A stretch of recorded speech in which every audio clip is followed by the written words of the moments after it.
Or, dans quelques heures, un grand rassemblement aura lieu chez nos voisins. Dans notre région, la Vendée a été hélas pionnière dans l'installation de bassines de rétention. Depuis, elles se sont multipliées. Est-ce que nous allons en voir d'autres s'installer? Ces projets mettent en grave danger le cycle de l'eau, assèchent les nappes, privent tout le territoire des ressources en eau pour une infime part d'agriculteurs qui s'approprient ainsi le bien commun. Après les beaux mots, les belles intentions du plan eau, quelle est votre réelle position, Madame la Présidente, sur ces projets démesurés, inutiles, pire, mortifères que sont les méga-bassines?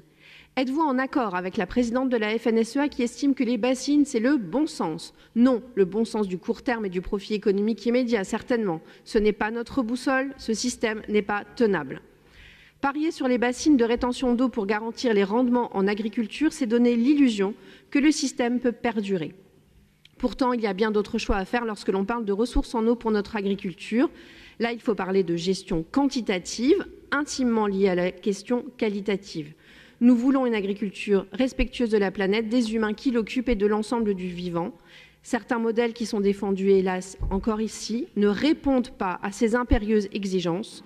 Ce n'est pas chercher là des boucs émissaires que de dire cela, chers collègues.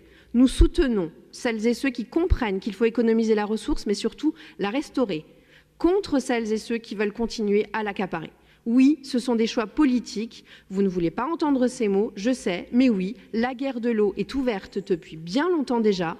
Invisible encore il y a peu de temps, elle apparaît aujourd'hui avec force dans les débats, par la force des choses, les sécheresses récentes, mais aussi grâce aux militants écologistes, paysans, citoyens qui se mobiliseront encore malgré la répression demain, parce que notre bien commun, l'eau, doit être protégée.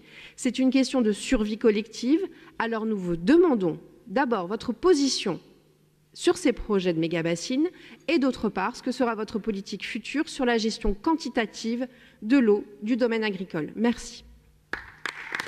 Vous êtes heureux d'annoncer ce week-end que des manifestants vont retourner à Sainte-Soline. C'est ça maintenant d'être élu, c'est accompagner des casseurs. C'est ça la discussion, aller à Sainte-Soline ce week-end. Bravo, bravo la discussion, bravo la démocratie. Non, non, les leçons de morale, ça va 5 minutes. Je vous souhaite un bon week-end à Sainte-Soline. Amusez-vous à détruire ce que les agriculteurs essayent de construire.